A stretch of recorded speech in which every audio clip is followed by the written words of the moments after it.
One of the great pleasures of doing the advisory chair job is you get to indulge personal fantasies, and occasionally they come true. So this is a personal fantasy, which is Richard Curtis, who I think lots of you know as a brilliant writer and director of film, but as I think of as one of the greatest writers of the sitcom. A thing I'm personally very interested in for obvious reasons. And let us not forget that Richard co-wrote Blackadder and The Vicar of Dibley, two brilliant examples of the sitcom. And wouldn't it be great if he was talking to another chap who was a brilliant creator of the sitcom, a chap called Steve Levitan, who co-created a show called Modern Family, which you may have heard of. It's the highest rated scripted program in the world. It beats American, what's it called? That show? American Idol, thanks Emma. It beats American Idol, and it all gives it a very good run for its money. And he works on Frasier. Anyway, I'm not going to do the biography, I'm just going to say, this is a dream come true for me. So, Hangover, please welcome Richard Curtis and Steve Levitan.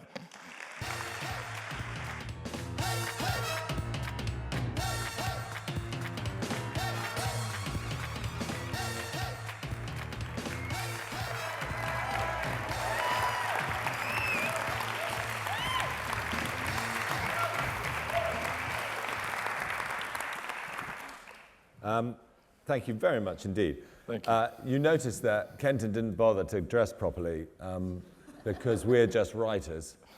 Whereas when Liz was here yesterday, he was all puffed up for a wedding. So it's very, very nice to be here. It's incredibly bright. It is.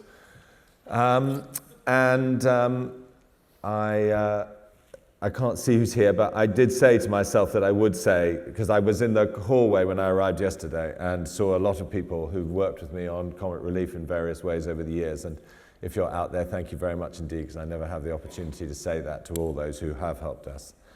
But to the business in hand, once in a very, very, very, very rare time, a TV program comes along that almost everybody loves. And Modern Family is one such program, from President of the United States to most people in the United States, to my son Charlie, age 10, to Jake, 15, to Scarlett, 17, and to me. We all love this show. It's a remarkable thing, and I think it does it's one of those shows that makes your life better and more fun. And when things get tense or tricky, we watch Modern Family. And I think it also has that magical thing where, almost everybody who watches it identifies with some member of the family, and you're allowed to criticize or praise people by comparing them to, that's a bit Manny, we'll often say, to Charlie. And he'll say that's a bit Phil to me most of the time. It really is become part of our life, part of our terms of reference, part of the way that we live our lives. And I think the amazing thing about it, and one of the things that we're going to look into today, is that there are lots and lots and lots of episodes of Modern Family. One of the tiresome things about British comedy is when my kids get keen on something, it takes them a weekend to watch everything. And that's it, that's Fawlty Towers gone. The amazing thing is that Modern Family is so fantastic, so consistently fantastic, and there are so many episodes of it, and let's hope that there will be many, many more. So it's a great thrill to have Steve here. The show is you and a guy called Christopher Lloyd. I don't think he does much. Not the actor. Don't think he does much on it, to be perfectly honest. He's a bit of a floating partner, isn't he? He's a kind of... He does not enjoy the limelight. Okay, I didn't know that. So just very quickly, in case there's anyone here who hasn't watched the show, just want to explain the setup as sort of seen there. From the very beginning, it was three families, three different versions of a Modern Family. And when we were coming up with the idea for the show, we went through a lot of different variations of what that could be. We knew from the beginning we wanted to start with a traditional family, a mom, dad, 3 kids, that is very kind of loosely based on my family. Can I just interrupt you there? When you say loosely based, the name of the older daughter is Haley in the show. Yes. What's the name of your older daughter? Hannah. Excellent. The name of the second daughter is Alex. What's the name of your second daughter? Alexa. Right. And the name of the son is Luke. What's the name of your son's best friend? I should say something like Lick, Yeah, but it's Luke. Yeah, my son's best friend is Luke, and Okay, good. Luke was originally supposed to be a really dumb character, and I didn't want to put that on my son. So, Although your son is really dumb, or well, no, my son is he's a quirky kid. Like there was a moment, like my son would do things like. We would just be having this serious conversation in the house, my wife and I talking about something with parenting, and we're overthinking it, just general life stuff, and then we just catch it out of the corner of our eye in the backyard, my son naked with a box on his head jumping on a trampoline. Yeah. And you would just take a beat, look at it, and then continue your conversation. So that's my son. well, I think we actually put that moment in the show at one point. Yeah. not that naked? I think he was, yeah, but like he would just jump into frame and you would just see the top of his right. body. So there's one family which is traditional family. Yes. Oh, I'm sorry. Yes, and then we said, well, we knew we had to have a gay family because, the show being called Modern Family, what's new in families? And that's a newer dynamic that's becoming more prevalent. And then after that, it was up for grabs. And we went through a lot of different variations of what that third family could be. For a while, it was a divorced sibling who was going to be dating. And that would have been valid. But eventually, we came upon the idea of wanting, because we wanted to get parents more involved, adult parents with adult kids. And so we came upon this idea of a cross-generational couple and also cross-cultural. So an older husband, a younger wife, he's American, she's a Latina. And so that brought in, we just tried to pack it with as many dynamics as possible from the very beginning so that we had a lot to play over what we hope to be many, many years. Yeah, well, it is fantastic. And in the pilot, you didn't reveal that they were together until later in the show. Right, and that was an interesting thing because we loved that part of it. You watched 3/4 of the pilot, and they were just segmented families, and you thought, oh, okay, this will be one of those kinds of shows. And I thought, we hit it well, and it was very important to us that we hide it well. And then they walk into that last scene, and all of a sudden you realize, wait a minute, they're all connected, and that was a really great moment. And then when they were launching it on ABC, they quickly realized that the audience was very confused by the concept, so they decided to give that away in the promotion. But they actually showed us the data that said that more people will watch it if we give that away, and it was kind of hard to argue with that. So well, we let it go. That's every movie trailer now, isn't it? Yes. Now it's interesting. Let's just go. Can we just go back a bit through your past? Because this is not the first situation comedy you've worked on. You worked on the Larry Sanders Show, one of the great shows. I did for this long, but I did. How unhappy was that? Well, it's as I think it's a famously unhappy show. Yeah, it was as brilliant as it was. It was equally dysfunctional. There were, it's about a narcissistic guy at the helm of the show, and Gary Shandling is a brilliant guy, but he's quirky, to say the least. And so I'm trying to work out now the meanings of the word quirky. Yes, it covers a lot, doesn't it? So you would, as a writer, you would want to get in there because he's so brilliant. You'd want to get inside of his head, and then you'd get in there and you'd like, this is a very cold, dark place. I want out. Get me out of this head. So that was that situation. A lot of people went screaming and running from that, but that said, it was the most. I had already worked on a show called Wings for 4 years. I'd worked on Frasier,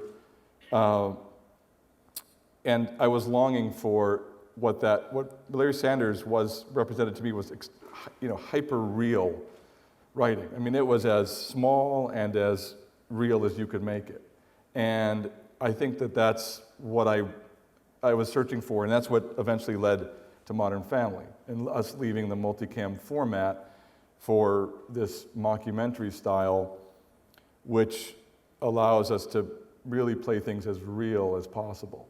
Yeah. I mean, tell me about the because you did another show. Was Back to You, was that? Well, I did Just Shoot Me. I created Just Shoot Me then right after Larry Sanders, and that ran for 7 years. Wow, okay. And that's what style? That was a multicam. That was a traditional workplace multicam. And then I went, on a series of sort of one season and out run, with some quirky things, and again, quirky. Yeah. So quirky at the moment means stupid, bad, it could be and difficult. Unsuccessful. It can be difficult. Excuse me. But all of those led to Modern Family and talk to me a bit about the sort of mockumentary style, because what's happened with comedy and that is extraordinary. I mean, in this country, with The Office and people like us and 2012, it has been an extraordinary breakthrough and change in comedy. What do you think's the secret there? Well, I've often credited The Office for paving the way for us, because I think The Office had to shift people's heads a bit. The Office got America used to that style. I mean, I was a gigantic fan of Spinal Tap, and for me that's where that began. Yeah. But I think when the American Office first hit the States, it took a while for the audience to get used to it. But where we just got to hit the ground running, because they really paved the way. But it's such an amazing form for comedy. From the very beginning, we said, let's remove every single impediment to the things that normally get in the way of doing the funniest show possible. So, the ability to cut through the exposition in a funny way without having to work it in. As my brother-in-law who's afraid of spiders, you are a wonderful person. We didn't have to put in that horrible stuff, and we just got to have people state it, or you get to jump in the middle of a scene, jump inside their head, and it added pace, and so that was a wonderful thing. The ability to cut between three different stories at once, it really kept the pace moving. And then we did other things. We set it. I was pretty adamant. I want the show set in Los Angeles, because I don't want to have to, every time we want to shoot someplace, I don't want to, we have to hide the palm trees or the license plates. It's okay. We live in California. Some normal people live in California too. Let's just put it out there. Let's not run away from it and pretend we're in the middle of Indiana, because that's where supposedly the American audience feels more comfortable. So we just try to do everything we could to get out of our own way. And then the format just allowed for the smallest writing. Like in that pilot scene, when Jesse Tyler Ferguson or Mitchell said the thing about it, and that's insulting in a whole different way. It's just those little asides that, had it been in a multicam, that's either a big joke, where you've got to hit it hard, or it's cut because it doesn't quite get a laugh. But I always say, it's like you're a drug dealer being chased by the police. Just drop the joke out of crack open the door and drop the joke out and keep driving, and don't bring a lot of attention to it. So that's in the writing and in the acting. And the directing, it allows it for things to be small and subtle and just go for real. Well, it is. I mean, that is one of the great delights of the show, that there are so many little special details and so many sort of brilliantly intelligent things. I think a lot of people here will be interested in, as it were, the system and how it's worked, how you get, I mean, both the system and how you make the show and how you got the show commissioned in the first place. So you two worked on it and wrote a pilot script and pitched that pilot script, did you? How did it start? It started with the pitch. And we spent a lot of time with those characters, and we really broke them out so that, because we had, including the baby, we had 11 characters in the pilot. So we spent a lot of time making sure that the dynamics were, everybody was different, and if you can take any two of them and put them in a room and drop a subject in, that there would be an interesting scene to play. And that took, a long time. We spent maybe, a month or two just on the dynamics of the characters. Then we went in and we pitched it to the networks. I happened to have made a PowerPoint presentation with the characters on it, represented by some actors or images we got off the internet, because it would be too hard to keep track of that many characters. For a writer, it's difficult, let alone for a network executive. I always think the most important thing when you're writing a pilot script or a news script is to give the girls names and the boys names. Yes. And whenever anybody hands me a script and somebody's called Tony and she's an attractive girl, and somebody's called Randy. and he's a man, or whichever way around it goes, I feel that's the key. Give people the right names in terms of sex. Don't give them two names with the same first letter, because it creates an extra keystroke when you're typing. And that's true. They've got very short names. Jay. Yeah. Claire. Well, Jay was named Jay because we wanted Gloria to call him Hey all the time. Hey! But she never really did. So you pitch it to a guy, to a room of people. You don't even write the pilot episode. You didn't have to write the episode. We pitched it, and then we took it around, and ABC wanted it. And the story there was, we were in pitching it. They would say, "Well, what kind of stories would you tell?" And so we just started naming some little funny stories, this and sort of things. A lot of it which came to be. And I said, "Well, there was a funny incident where my son got this BB gun, and the rule was, I'll get you this BB gun, but if you ever shoot anything living, any animal, any person, anything at all, anything other than a target, I get to shoot you." That was my, my way of having him not get into trouble. So I was telling him the story, and all of a sudden I remembered that on the same laptop where my little presentation was, we had actually videotaped the moment when, of course, he got himself into trouble. He shot his cousin. So we lined him up, okay, and he went and did just like we actually ended up showing in the pilot. He put on 2 hats, and he ran upstairs and put on about 6 pairs of underwear, and we lined him up and we shot him, and which I think is excellent parenting. So I showed that moment because I had it on videotape and just happened to have it on my computer, and I didn't plan on doing it, and we won it. Sold.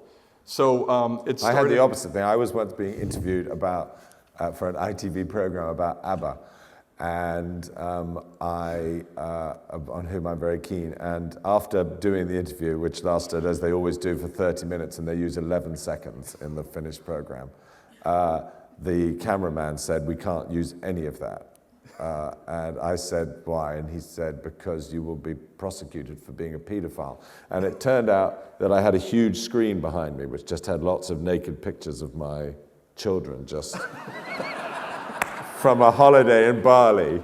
And when I said "The Winner Takes It All" is the greatest song about divorce ever written, there were 2 boys showing their penises to the camera on a beach. So I had to, but then when they turned the camera around, they just asked the one question and got the 11-second answer. Now I'm afraid to look what's behind me right now. We're okay. Okay, so then you didn't have to write a pilot episode. No, to sell that, but then you have to. That's to move forward. Then we went and rewrote the pilot. Originally, the conception, or the idea in the beginning was a documentary about 3 families, one traditional, 2 non-traditional, as told through the eyes of a Dutch documentary filmmaker. And so the idea was that we had this character named Gert Flirty, and I don't know, we didn't know. And he was this young, quirky filmmaker. So quirky means Dutch. Oh, I and keep stupid. I keep going to quirky, don't I? I'm sorry. But he, as a kid, or when he was a teenager, he was Claire and Mitchell's age. And then as it turns out, when he was a teenager, he was a foreign exchange student who lived with them, and that would be another reveal. And as it turned out, he had a major crush on Claire, and as we also learned, Mitchell had a major crush on him. And he still has a crush on Claire, so it was going to be this skewed sort of documentary view where he was really always angry at Phil and still in love with Claire. But so we wrote that in there originally in the first draft, but we quickly realized it just dropped right out. And some people were sad to see that go, but it really did lift out, and you didn't miss it a bit.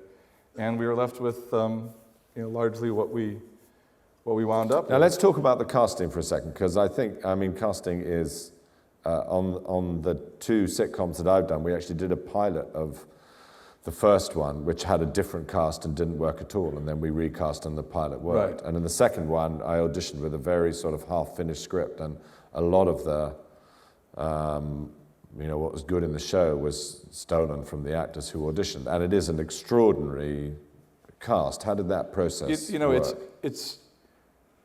It's utter luck.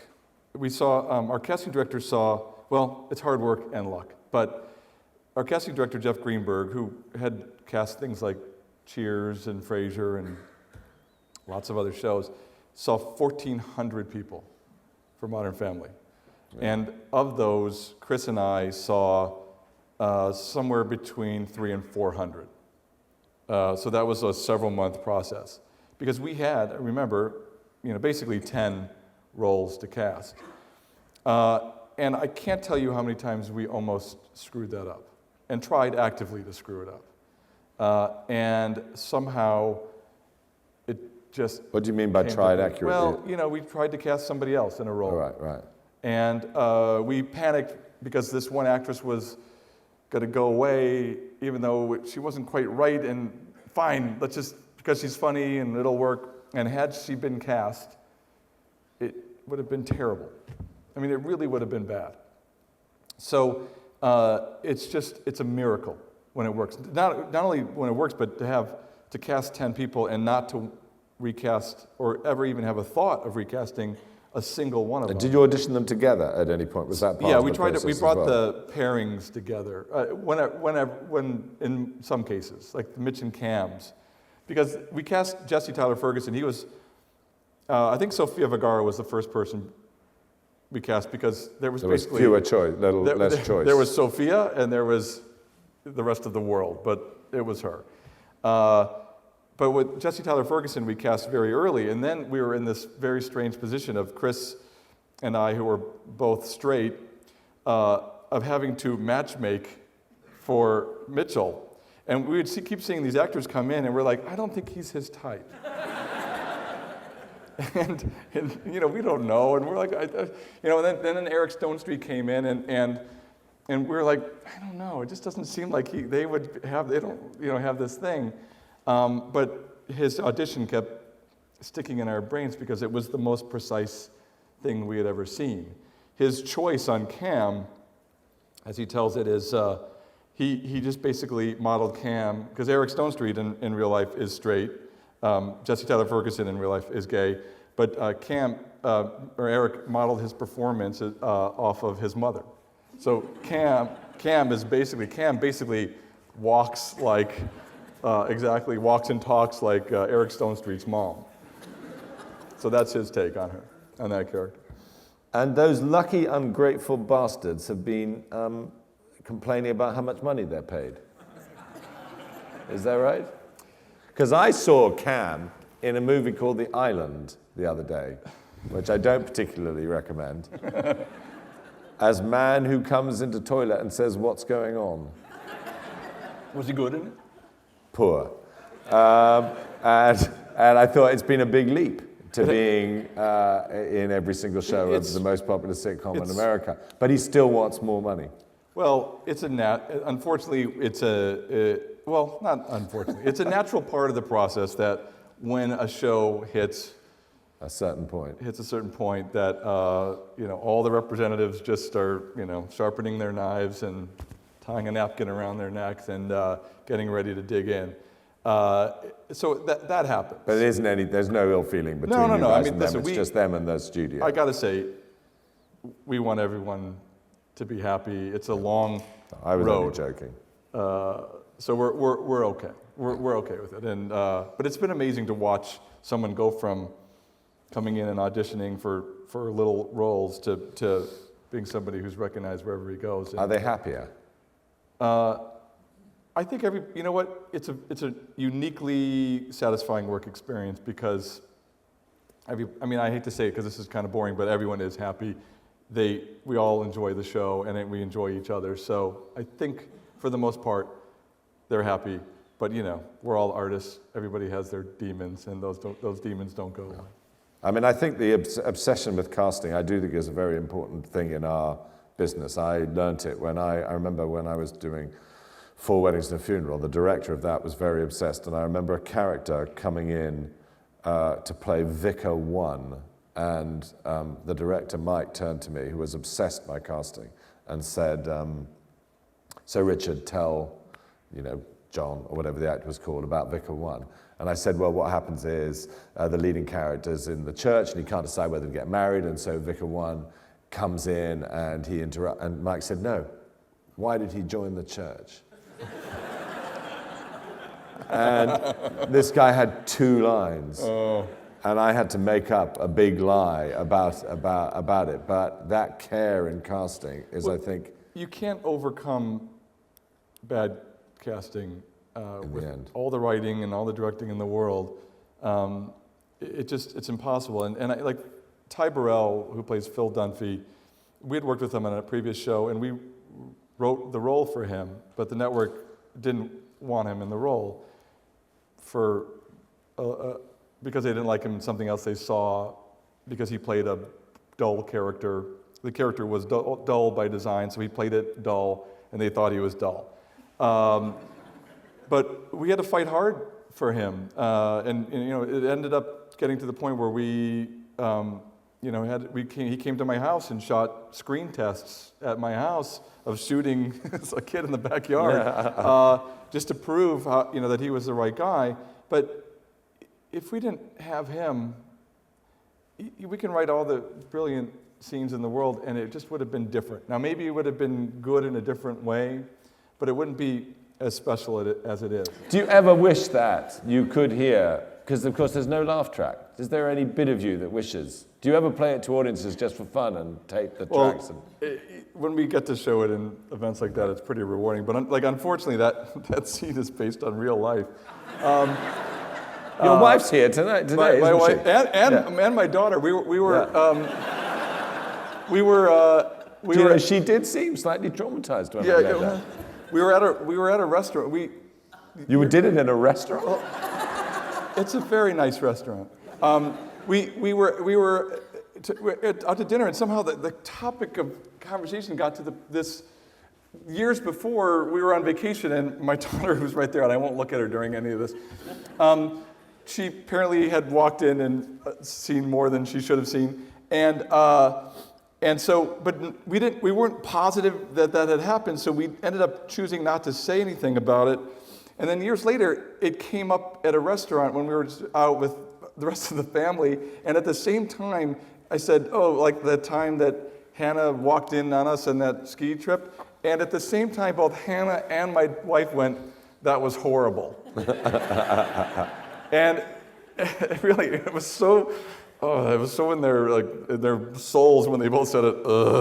And so right there, that's where that the idea of let's look at that moment from both sides. Well, I mean, one of the things that is so brilliant, they used to say that Seinfeld was a show about nothing and therefore a show about everything. And one of the things about the show is you can take anything. It does take anything, doesn't it? You know, bumping into an old friend, going shopping, Christmas, walking in and your parents having sex, whatever it is, and you can create things around it, which is so luxurious. It's a wonderful thing is that,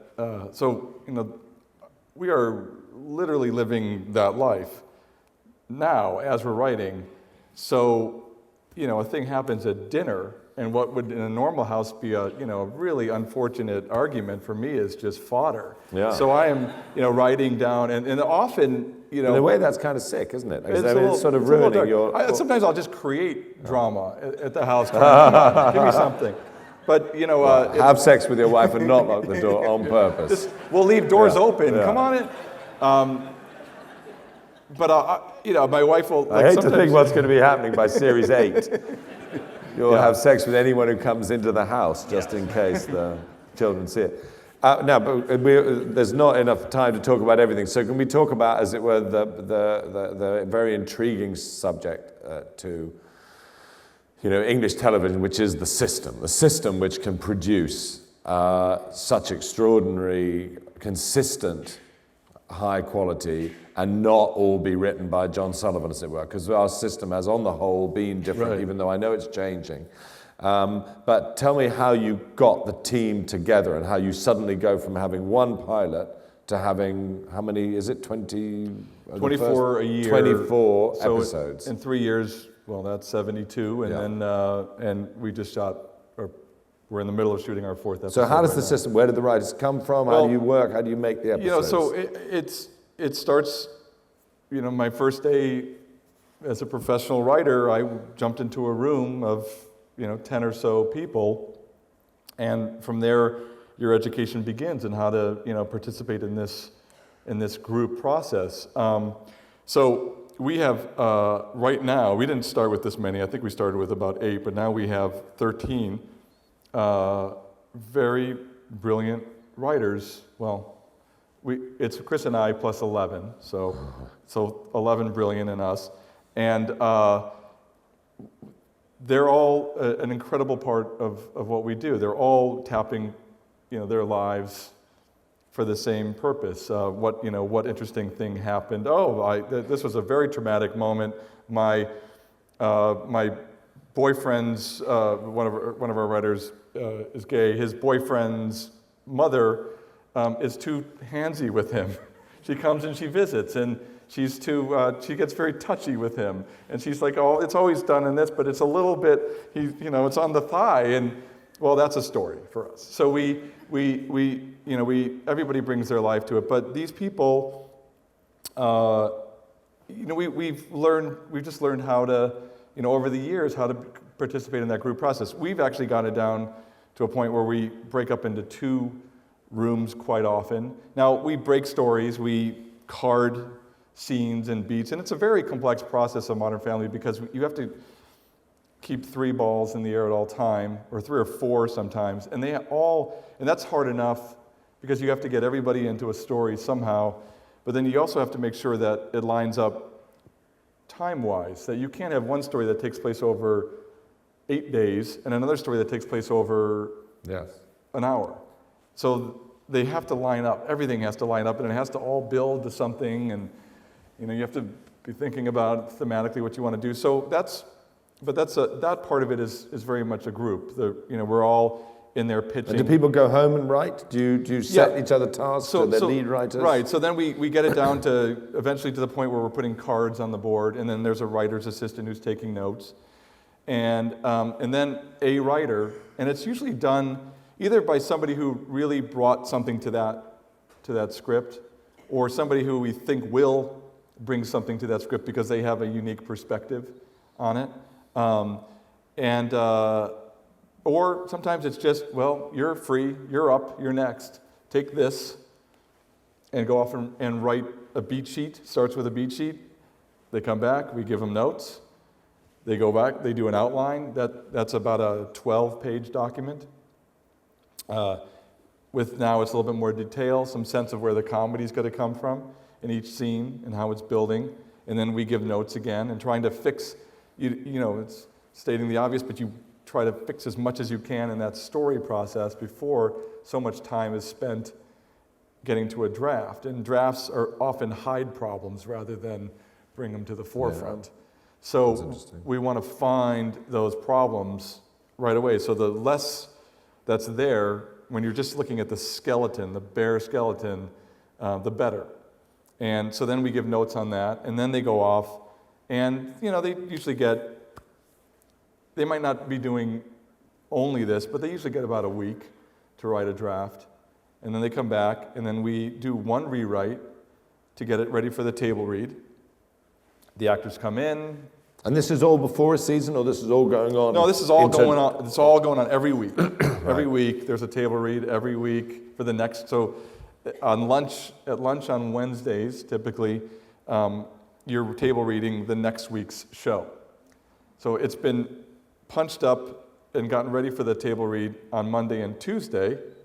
And then on Wednesday, it's read, and then you take Wednesday afternoon and Thursday and sometimes into Friday to rewrite it again, and then it starts getting shot the following Monday. And so the actors are shooting during the week and just come in for the table read? Yeah. So there's a lot going on. So do you oversee the actual shows as they're being made as well, or do you trust the director? So what we do there is, and this is a really, the great thing about having a partner on the show is we switch off. Right, okay. And we actually got it down to the point where I have, because we don't want to sit, you know, there's 100 ways to tell a story. And let's not debate it all day. I have final say on the odd episodes. He has final say on the even-numbered episodes. And he's on stage and supervising the rewrite of those. And I'm on stage and doing on mine. And then overseeing the editing. So on a given week, you're writing new stories. You're breaking news stories. You're giving notes on drafts. You're getting drafts ready. You're approving wardrobe. You're in editing on episodes that have already been shot, and that's all going on at once. That's almost starting to sound like showing off now.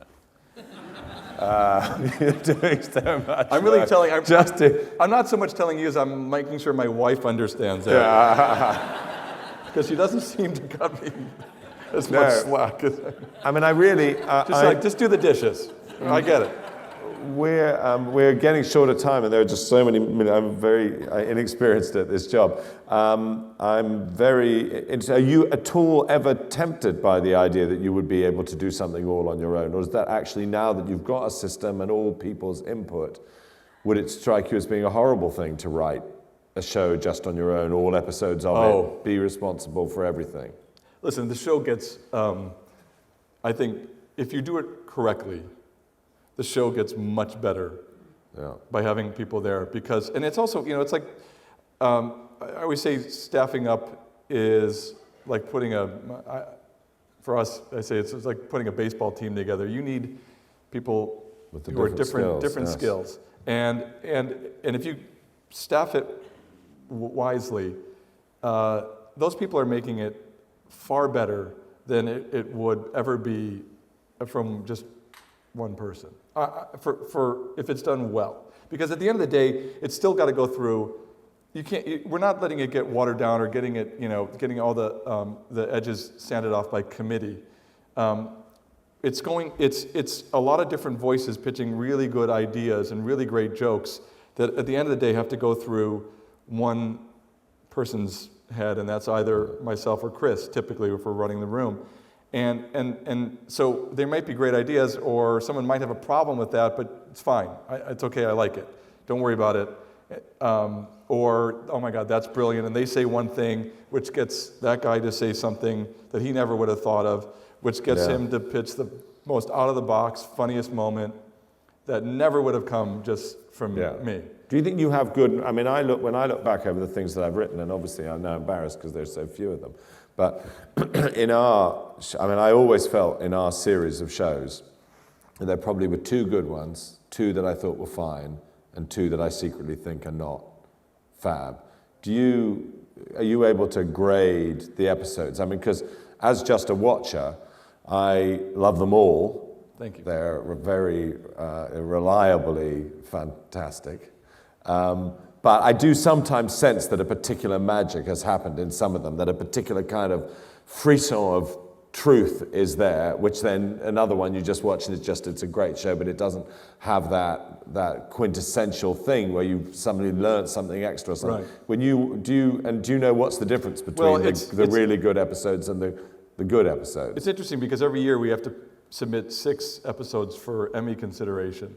And that's always tremendous debate around the office because everybody has different favorites.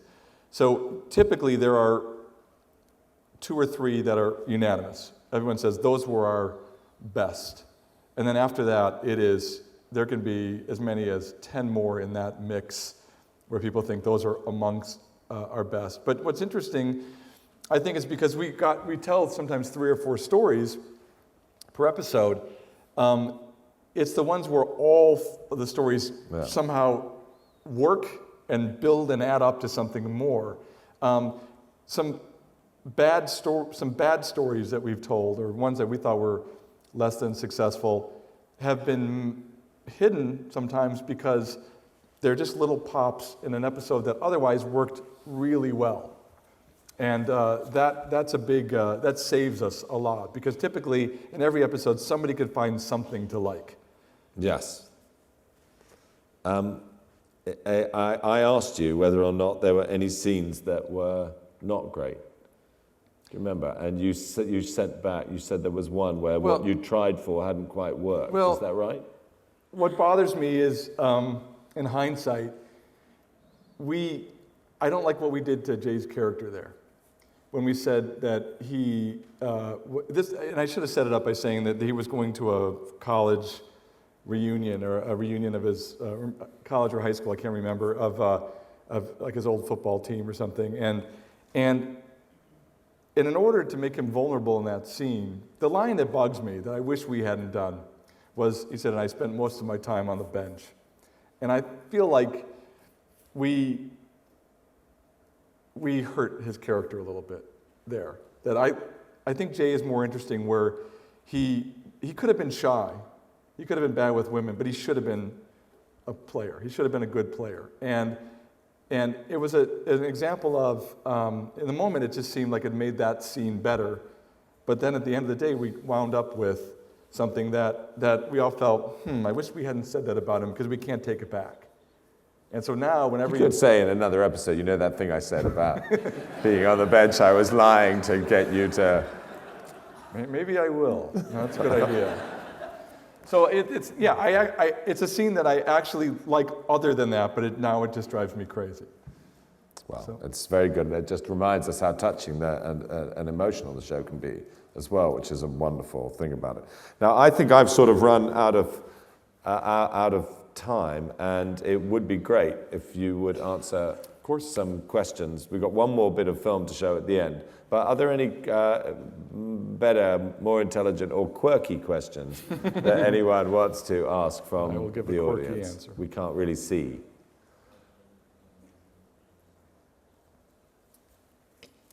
Hi, Steve. I'm really interested in how you put together your team of writers and what you're looking for when you're putting together such a large team. Well, we had a really, we benefited a lot because Modern Family was sort of soon after the writer's strike in the US, and basically everybody got knocked down a peg during that. It was a kind of a tough time. So we were able to assemble a staff of very experienced people. I think everybody but one person on our staff has at one time in their career either run a show or at least had their own pilot. And that's an incredible thing. That's very unusual. And our staff, for a long time, there was a lot of talk in Hollywood about ageism, and the big thing was like, you got to get those cool writers who are in their 20s. Because at the time, the big show was Friends, for example. And, well, who's better to write a show about young people in their 20s dating than people in their 20s. But with our show, I mean, the average age is got to be deep into our 40s. And I think that's a real benefit now. I could say that now that I'm older. When I was younger, I supported hiring people in their 20s. But we have very experienced people who have been through a lot and who have, what we look for also is people who have interesting family lives upon which to draw. So when somebody comes in and tells us a great story about their insane mother or, someone's mother, their father turned out to be gay or something, whatever it is that makes them interesting and gives them, they have a family dynamic where these two people never talk, that's good stuff for us because the best things come from real life. But, basically we have, look on our, list, our staff, they're just brilliant people. And we've read scripts, some of them we knew from before we worked with, most of them we had worked with over the years, because Krista and I have both been working for 20, 25 years in the business. So we cherry-picked the best people we could hire. Thanks.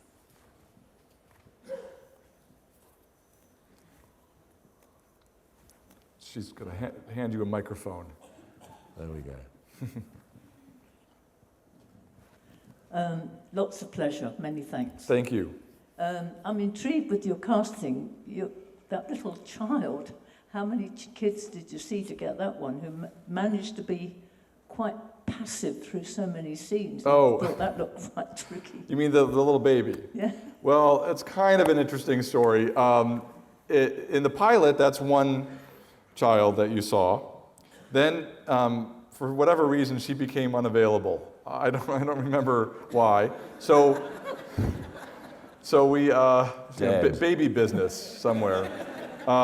So then we hired, as you typically do, twins, because you can trade them out as one of them gets tired or you need longer hours, so they can swap them in and out. But the ones that we had for the first two seasons, it really became increasingly clear to us that they hated it.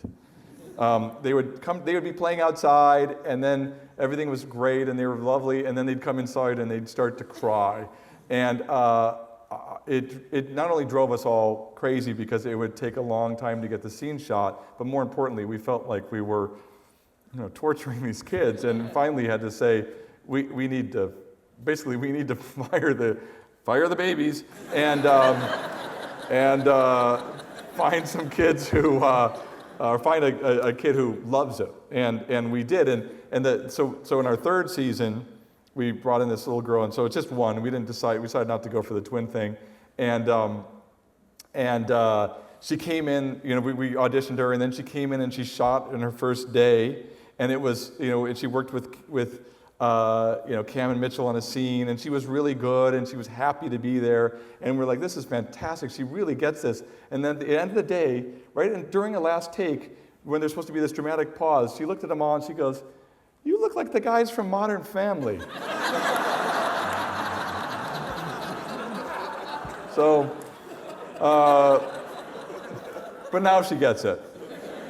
But sometimes, as much as she seems to love it and everybody is falling madly in love with her, there are times where she'll just be waiting and it's a little boring because they're setting up lights or whatever, and she'll just turn to Jesse or someone and say, "I don't know if I want to keep doing Modern Family.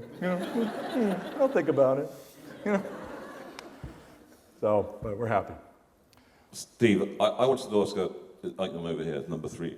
I was asked a supplemental question about the child actors and the pressures and responsibilities of having children grow up on your show, because presumably they're going to be growing up working with you. Yeah. I don't know how old they are now, but they're going to be for a long time. So my main goal in life there is that none of them end up robbing a liquor store. That's number one. We got, again, ridiculously lucky. We saw 1 million kids, but we ended up with ones that are fantastic, who deliver. We were very worried about it in the beginning. And it was one of the things, at one point, and I mentioned this at the Emmys, which was that we at one point thought about, maybe we should do this as an animated show. That's how much we didn't want to work with kids. And, but we ended up, instead of it being a problem and being like, they just don't get the joke, or they can't get they don't just hit the joke well, their timing is off. They're instead the most dependable, the most brilliant. They know their lines better than any of the adults do. They're funny. They make us laugh. The things that come out of Nolan Gould's mouth, who plays Luke, in real life, it's ironic. We sort of cast him as the weird, dumb one, but he's a genius in life. And the things that come out of his mouth you wish sometimes you could think of that. He's that good. So we just got lucky. And what we try to do is, in all seriousness, is to make sure that they have a really good experience, that they will look back on this as something that was a positive in their lives. We know that, as opposed to when they're working on some of those kids shows where they're learning, muggy acting performances that are going to haunt them for the rest of their days, they're surrounded by great actors who are teaching them the best lessons that they could ever be taught in terms of acting and in life. Because what ends up happening, and I swear this is true, Julie Bowen is like a mom to those kids, and it works around the different families. Ed O'Neill takes Manny aside, who plays, Rico, who plays Manny, aside, and he'll give him, just up before a scene, he'll just watch him, help him get the scenes just right. They act as parents on the set. So I really believe that these kids are going to come out at the end of the day, really ready for anything, and if nothing else, nice, well-rounded people. Steve, I'm really interested in those direct-to-camera interview segments in the show. Are they very tightly scripted, or do you allow the guys some room for improvisation within them? Well, they're tightly scripted, and yes and yes. It's where the most improvisation is done. There were a couple of the actors, in particular, Ty Burrell, number one, and Eric Stonestreet and Jesse together as well, who that's their time where they love to try things. And quite often, things that Ty, for example, pitches, ends up on the show. We always give them something to start with, and we hope it's good. But we love it when they beat us at our own game. Nothing makes us happier because at the end of the day, we get the credit. Do you ever use it to fix episodes? I mean, is it glue when things haven't worked? Like this scene is dragging, and it needs a big laugh here, or we need a big cut. So and this is a moment, let's cut this moment out and then just tie it together with an interview. It really, it's so good because it gets you through, they enter, and then there's the moment of everybody saying hello, and they have to put their coats down. You really want to get to the point where they drop the bomb, they say the thing or whatever, what allows you to cut right to it. It is the most remarkable device. I'm in love with it. I never want to not do that again. I think we probably have to, there are just two last things I want to do. Very quickly, when we were talking on the phone, you said you have got a theory why so much TV stinks. Do you want to share that very quickly? Well, they'd like to know. It was private, Richard. No, it sounds easy for me to say now, but I do think that that it's as simple as I think people have to stick to their guns. And it's so many times you see people trying to do what I see is they take the edge off of a character because, I'm afraid they're not likable, or I'm not with them on this part of the story. I need to be with them the whole way. And it's our job to say, no, it's okay. It's all right for us at certain points to either disconnect from a character because we're going to feel so much better when we reconnect with them over here. Or when, yes, he's a bit of a prick, but that's what makes him interesting. And what I see so often is people trying, there are so many people involved in the process who are there just second guessing it, and that's fine, because often they have really wonderful suggestions. And I'm not one of those people who does think, despite my earlier line, that executives are all idiots or anything like that. I've heard some amazing suggestions from them, but it's our job to take the good ideas, whether they come from the head of the network or they come from the security guard, and to disregard the bad notes, whether they come from the head of the network or the star of the show.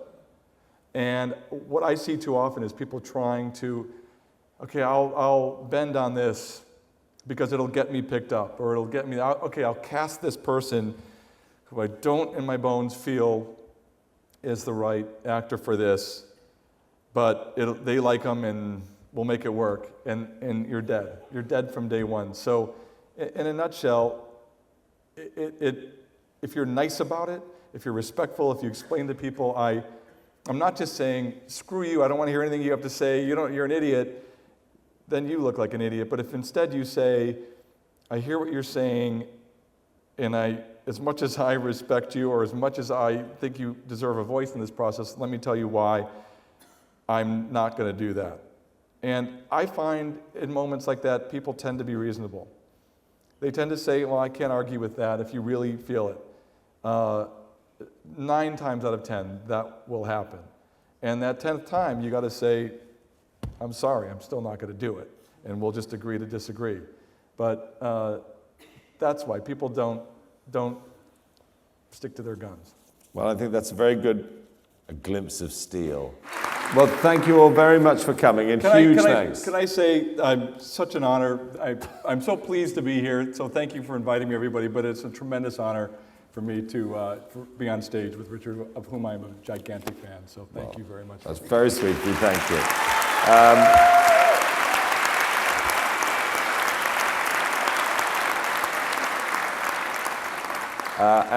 I thank you very much for coming to this country, and I'm reliably told Steve is a better dancer than he is a writer, so there's a treat in store for the future.